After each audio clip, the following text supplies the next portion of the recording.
За сайн байцгаана уу хүүхдүүд ээ. Өнөөдөр багш нь та бүхэнд 5 дугаар ангийн монгол хэлний хичээлийг орох гэж байна. Өнөөдрийн бидний үзэх сэдэв маань үлгэрээс хүншүүлсэн, хэтрүүлсэн уран дүрслэлийг тайлбарлан уншия гэсэн сэдвтэй байна. Хүүхдүүдээ хичээлдээ идэвхтэй оролцоорой. Мөн эцэг эхчүүд маань бас хүүхдүүдтэйгээ хамтран оролцохыг урьж байна.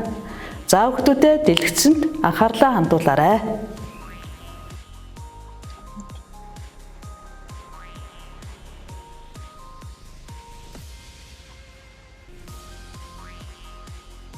Өнөөдрийн хичээлийн зорилго маань үлгэрийг сонссон түүний гол утга санааг ойлгож үүнээс хүншүүлсэн болон хэтрүүлсэн уран дүрслэлийг олж чаддаг болох. Үлгэр түншүүлсэн, хэтрүүлсэн дүрслэлийг яаж хэрэглэдэг болохыг ялгаж сурах юм байна хүүхдүүдээ. Эрдүрдийн цагт доглон шаазгай 7 ногоо өндөгтэйгөө амьдран сууж ээж гинэ. Гэтэл нэг өдөр залт өнөг хурж ирээд "За шаазгай минь 7 өндөгнийхөө нэгийг нь надад өгөөч. Би дий" гэж хэлжээ. Тэгэхэр шаазгай "Би өндөгнөөсөө өгөхгүй" гэж хэлжээ. "Чамайг өндөгнөөсөө өгөхгүй бол алсын газраас тоос гаргаж ирээд алтан улаасыг чинь хуг мөргөндөө" гэж шаазгайг айлгажээ. Тэгтэл нөгөө шаазгай айсандаа "За яах вэ? Тэгвэл би чамд нэгийг өгье. Надад 6 өндөг үлдэнэ" гэж хэлжээ.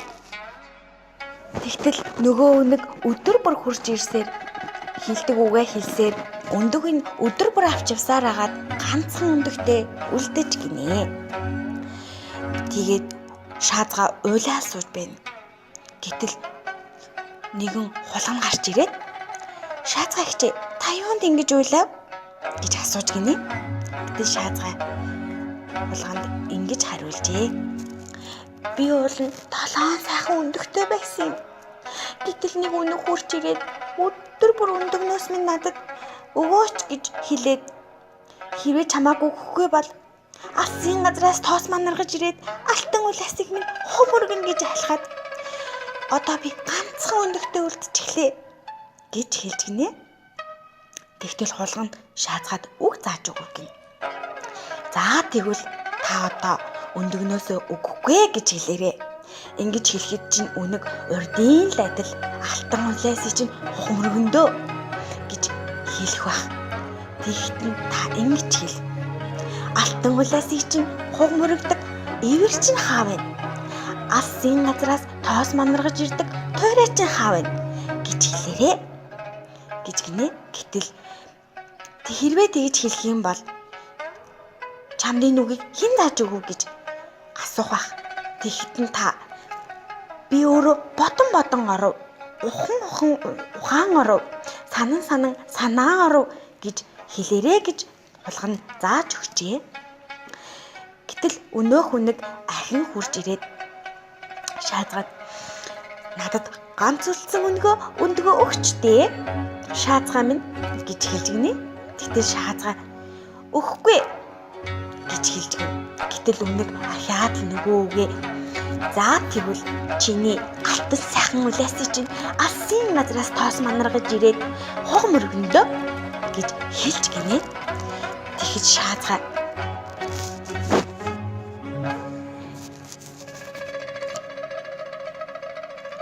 "Алтан улаасыг минь мөргөдөг эвэр чинь алив? Алсын газраас тоос манаргаж ирдэг туйраа чи алив?" гэж гинэ. Гэтэл өнөг их л уурлан "Чи энэ үгийг хинээс сонсов? Хэл" гэхэд шаазгай хэлсэн үг гин. "Би өөрөө бодон бодол оров, унтан ухаан оров, санан санаа төрөв" гэж хариулжээ. Өнөг "Ахаа, хин зааж өгснөө хэлэхгүй бол би чамайг өнөгний 13 ихээ ашиглаад барьж идэх эдэндээ" гэж сүртүүлж гинэ. Шаазгай аргагүй ихэн байсандаа "Тэр нөхөн амьдардаг хулган зааж өгсөн юм аа" гэж хэлж гинэ. Өнөг хулганыг нөхнийх нь амсар дээр очиод "Хулганаа" гэд дуудаж гинэ. Хулган хариу хэлж гинэ. "Одоохон би хогоо цэвэрлж гин" гэж гин. Гэтэл үнэг хүлээж байгаад дахиад дуудаж гин. Хулганаа гэд дуудаж гин. Гэтэл хулгана би толио арчиж байна. Завгүй байна гэж гинэ. Үнэг хүлээж аваад дахиад л дуудаж гин. Тэгтэн хулгана толгоогоо цохолгож гинэ. Тэгтэл үнэг толгойн юм хөөрхөн байгаа юм чинь цээж нь ямар хөөрхөн байгаа бол доо. Гэтэл хулгана өнгөрсөндөө цээж гаргачих. Гэтэл үнэг цээж нь хөөрхөн байгаа юм чинь бүхс нь ямар хөөрхөн байгаа бол доо. Гэтэл хулгана бүхсээ гаргачих гинэ. Үнэг ахаад бүхс нь хөөрхөн байгаа юм чинь сүүл нь ямар хөөрхөн байгаа бол доо. Гэтэл сүүлээ гаргачих гинэ. Гэтэл үнэг ахаад ийм хөөрхөн битэй юм чинь хатан дээгүр бүг гэдэл хөөрхөнгөө хахта. Гэтэл хулгана өнгөрсөндөө бүг гөх гэдэл үнэг хап гэд өмхөд авчи. Хулгана үнэгт ингэж хэлжээ. Чи өмөр гэж идвэл өмхий байд юм шүү. Ангар гэж идвэл амттай байд юм штэ. Гэсэнд үнэг хулганы хэлсэн ясаар ангар гэж идэх гэж байгаа. Хулганыг алдчихж гинэ. Энэ явдлаас хойш үнэг ахиж шаазгаа дээр ирж өндгийн ч гуйсангүй. Харин шаазгаа нэг өндөгтэйгөө амар сайхандаа жаргаж гинэ.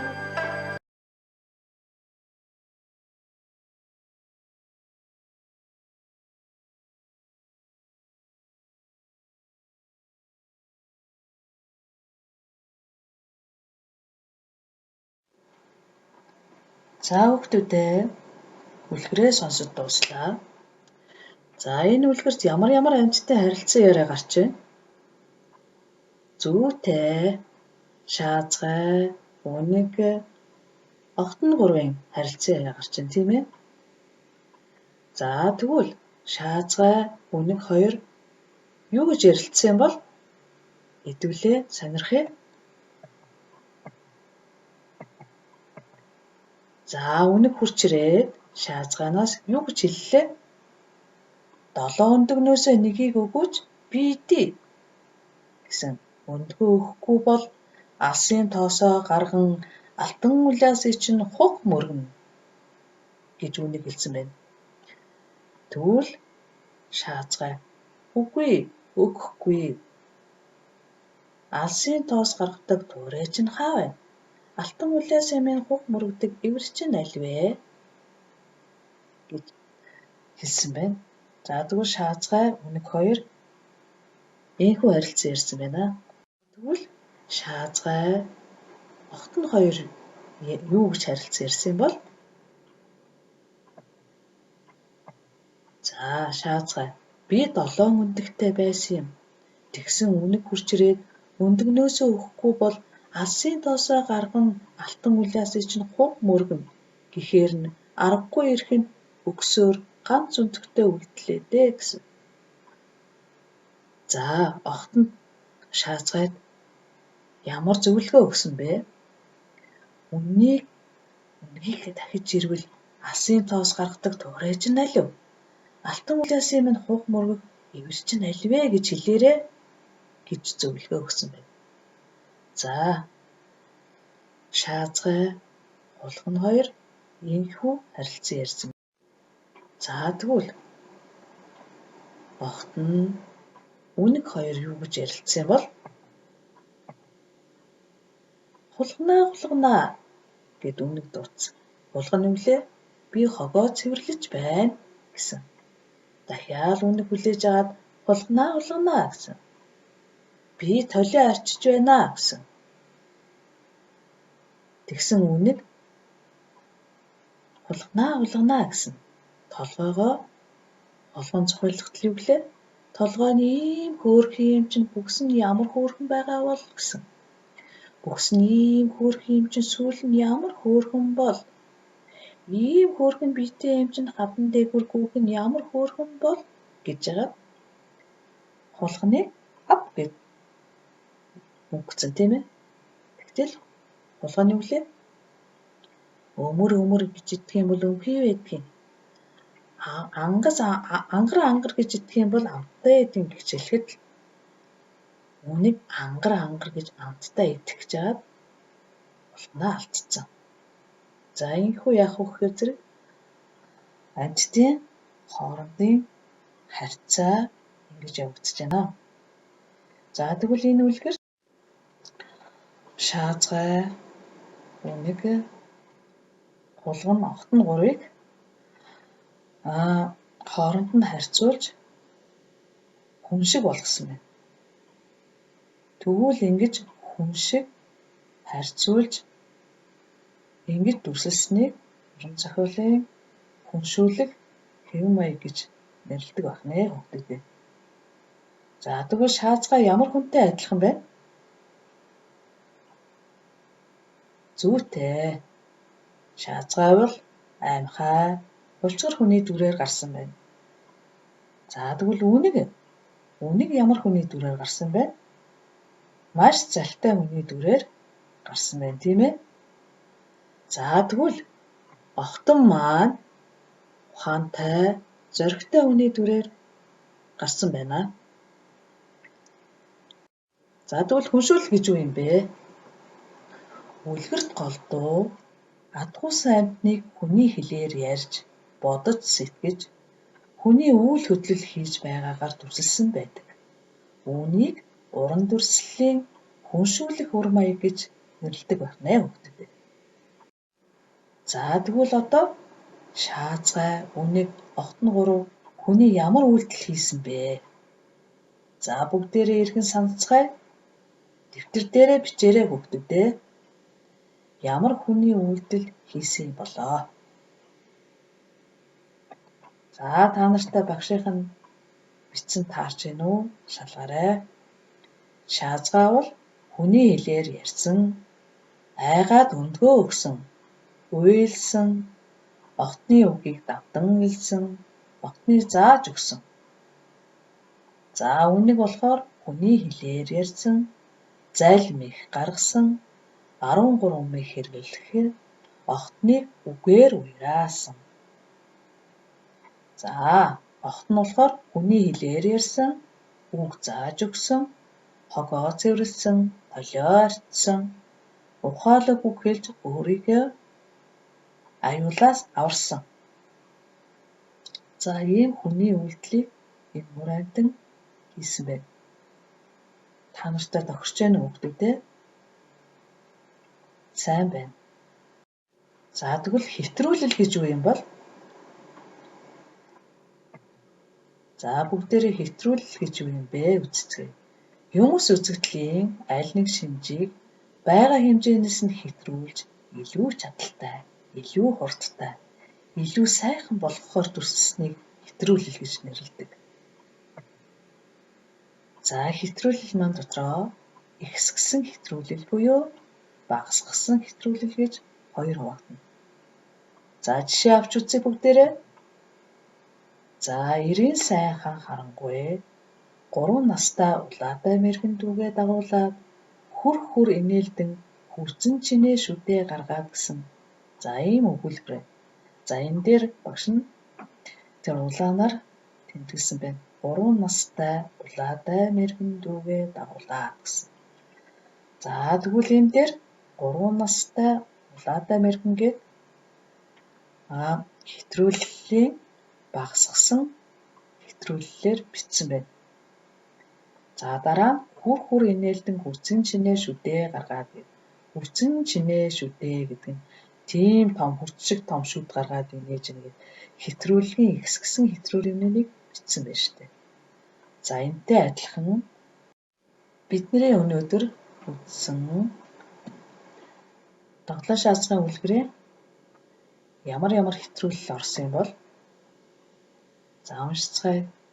Чамааг өндгнөөсөө өгөхгүй бол алсын досоо гаргана. Алтан улаасыг чинь хуг мөргөн гэж үнэг хэлжээ. Юу хэвтрүүлэн дүрсэлсэн бэ хүүхдүүдээ? Зүйтэй. Алсын тоос гаргана. Тэр үнэг тийм их тоос гаргах нь. Тэгэж их яах вэ? Ихсгсэн хэвтрүүлэлээр гаргаж. Алтан улаасыг чинь хуг мөргөн. Алтан улаас гэдэг тийм ээ. Улаасыг алтан улаас гэж хэвтрүүлсэн байна тийм ээ. ихсгсэн хэтрүүлэлээр гаргасан байна. За дараа огт нь үнгийг ухаанаараа хэдэн удаа дийсэн бэ? Тэр хоёрын харилцан яриаг дахин уншаад яаж хэтрүүлсэнийг тайлбарлан бичээрэй. За хүүхдүүдээ энэ үнийг дэвтэр дээр бичээрэй. Огт нь үнгийг ухаанаараа хэдэн удаа дийсэн бэ? Ямар хэтрүүлэл гаргасан бэ? За тэрнийг сайхан бичээ шүү хүүхдүүдээ дэвтэр дээр бичээрэй. За дараа уншуулал хэтрүүллийг хэрэглэснээр үлгэр ямар болсон талаар бодлоо бичээрэй. Дэвтэр дээрээ өөрийнхөө бодлыг бичээрэй.